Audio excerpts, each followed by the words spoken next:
Hey everyone, welcome back. Today we're going to talk about a role in toxic family systems that's deeply painful and yet almost invisible to the outside world. The scapegoat. This is the child who gets blamed for everything. The one who is misunderstood, criticized, excluded, or treated like the difficult one. But the truth is, the scapegoat is often the most emotionally awake member of the family. If this already sounds familiar, please take a moment to like this video, subscribe to the channel, and share it with someone who needs language for the pain they've silently carried for years. You're not alone, and it's time to name what really happened.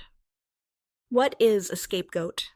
In dysfunctional or narcissistic families, the scapegoat is the child onto whom all blame, frustration, anger, and shame is projected. They become the emotional trash bin for the entire family system. No matter what happens, they're the one held responsible. They didn't break the rule? Still their fault. They weren't even in the room? Still their fault. They tried to speak the truth? Definitely their fault. The family uses the scapegoat to offload all the discomfort it doesn't want to feel or face. They become the one who ruins everything, even though, in reality, they're often the only one who sees things clearly. Where does the term come from? The word scapegoat goes back to an ancient ritual where a goat was symbolically burdened with the sins of the community and then driven into the wilderness.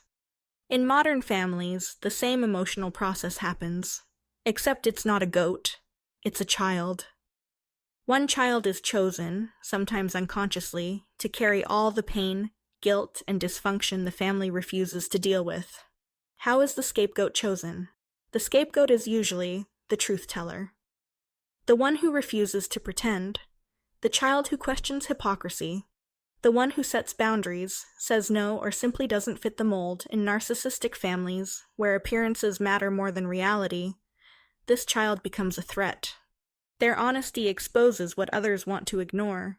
So instead of being respected for their clarity, they're punished for it. What does it feel like to be the scapegoat? It feels like walking on eggshells. It feels like nothing you do is ever right. You're blamed for the smallest things. Your intentions are twisted. Your good deeds are ignored. Even when you stay silent, they'll say your silence was rude. Even when you speak gently, they'll say you're being aggressive. You start to question yourself. You feel invisible, unloved, or even hated, and you can't figure out why. And the worst part? Everyone else seems fine with how you're being treated. This is not a mistake. This is the scapegoat role doing its work. Who assigns this role? Most often, it's the narcissistic parent, usually the mother or father who needs to control the family narrative.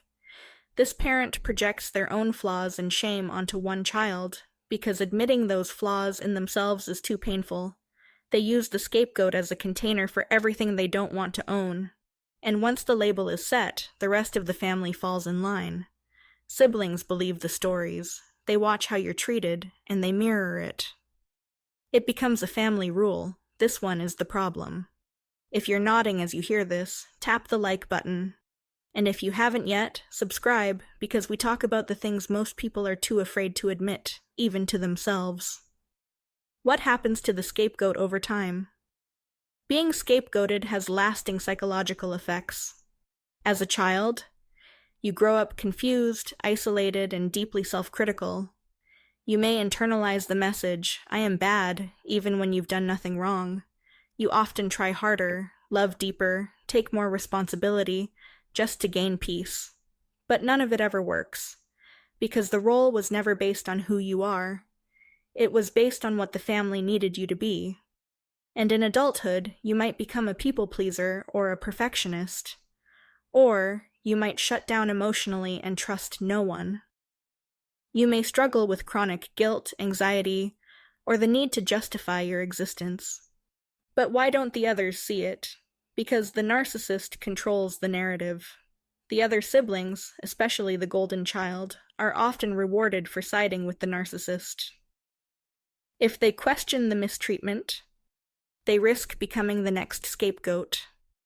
So they adapt, they survive, they enable. This doesn't make them evil, it makes them complicit, sometimes knowingly, sometimes blindly. But it leaves the scapegoat alone, unsupported, and misunderstood. And yet, the scapegoat is often the strongest. Yes, it hurts. But there is a strange kind of strength that comes from being the scapegoat, because while others lived in denial, you lived in truth. While they played roles, you developed self-awareness. While they were comforted with lies, you were forced to face reality early. And that makes you powerful. Scapegoats often become the healers, the advocates, the cycle breakers.